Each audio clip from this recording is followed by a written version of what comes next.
लगातार 2 बेटियां हो गई 2 साल के अंतराल में। सच कहूँ तो मैं खुश नहीं थी। मेरे सपने अधूरे रह गए।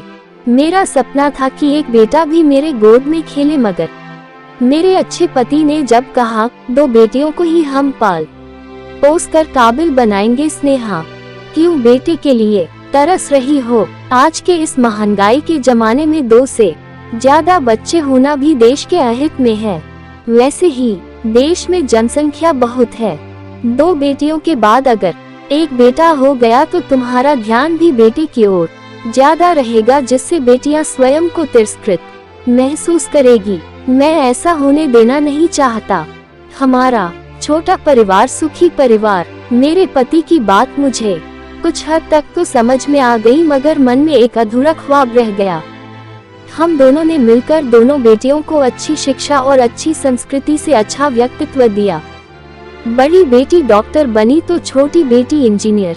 बड़ी धूमधाम से दोनों बेटियों की अच्छे लड़कों से शादी भी की। बड़ा दामाद डॉक्टर है तो छोटा दामाद इंजीनियर। दोनों बेटियों को ही अपना मनपसंद जीवन साथी मिला। हम बहुत खुश थे, इसलिए खुशी से हमारा जीवन बीतने लगा। मेरे पति ने जो भी संपत्ति हमारे पास थी दोनों बेटियों में आधा आधा बांट दिया। जब बड़ी बेटी ने कहा कि हमें आपकी संपत्ति की जरूरत नहीं है पापा, आप अपनी संपत्ति अपने पास ही रखिए, तब मेरे पति ने जवाब दिया, हमारे घर के तुम ही तो वारिस हो। हमारे बाद हमारी संपत्ति की देखभाल तुम दोनों बहनें मिलकर ही तो करोगे। बेटी ने कहा, आप अभी कहीं नहीं जा रहे हैं पापा? कभी ना कभी तो हमें जाना ही पड़ेगा बेटा। हाँ, एक बात कहना चाहता हूँ, अगर मैं पहले चला गया तो अपनी माँ का ध्यान रखना, और अगर मैं पहले चली गई तो। मैं बोल पड़ी थी, ये भी कोई कहने वाली बात है क्या मम्मी पापा? आप लोग ऐसा क्यों कह रहे हैं? आप दोनों की देखभाल करना हमारा कर्तव्य है। कृतिका ने कहा, इसलिए कह रहा हूँ क्योंकि मेरे दोस्त ब्रिजेश के दोनों बेटे अमेरिका में जाकर बस गए। अब बुढ़ापे में उनका सहारा कोई नहीं रहा। जब 2 बेटे हुए थे तब ब्रिजेश बहुत गर्वित था ये सोचकर कि 2 वारिस पैदा हो गए। मुझे भी कहा था, एक बार और चांस ले लो अमूल्य, हो सकता है तीसरी बार कोई बेटा पैदा हो जाए। तुम्हारे बाद तुम्हारा कोई वारिस तो होगा।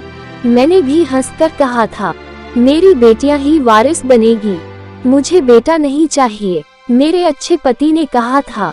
पापा के गुजर जाने के बाद बड़ी बेटी कृतिका ने उस जमीन पर अपने पापा के नाम से एक अस्पताल खोला, जो जमीन पापा ने संपत्ति का बंटवारा करते समय उसे दी थी। अस्पताल का नाम अपने पापा के नाम से अमूल्य आरोग्य केंद्र रखा। छोटी बेटी अमृता के नाम से उसके पापा ने अपना मकान कर दिया था। अमृता ने उस मकान में बच्चों के लिए एक निशुल्क स्कूल खोल दिया और स्कूल का नाम मेरे नाम से स्नेहा विद्यालय रखा। दोनों बेटियों ने माता पिता का नाम अमर कर दिया। आज मैं अपनी बेटियों पर गर्वित हूँ। मेरे मन में अब कोई अधूरा ख्वाब नहीं रह गया। कौन कहता है कि केवल लड़के ही वारिस बनते हैं, लड़कियां नहीं। जहाँ पर भी कृतिका और अमृता के पापा आज है, वहीं से देखकर गर्व से उनका सीना चौड़ा हो रहा होगा, ये सोचकर कि मेरे बाद मेरी बेटियों ने हमारा नाम ऊंचा रखा है, जीवित रखा। बेटियों ने अपने कर्म से मेरा दृष्टिकोण ही बदल दिया। बेटा न होने का मन में कोई क्षोभ न रहा। हमारी यह प्रेरणादायक कहानी आपको अच्छी लगी हो तो हमारे कमेंट बॉक्स में एक प्यारा सा कमेंट अवश्य करें और हमारे YouTube चैनल एक्टिव स्टोरीज को सब्सक्राइब करें और अपने फ्रेंड्स एंड फैमिली के साथ जरूर शेयर करें। धन्यवाद।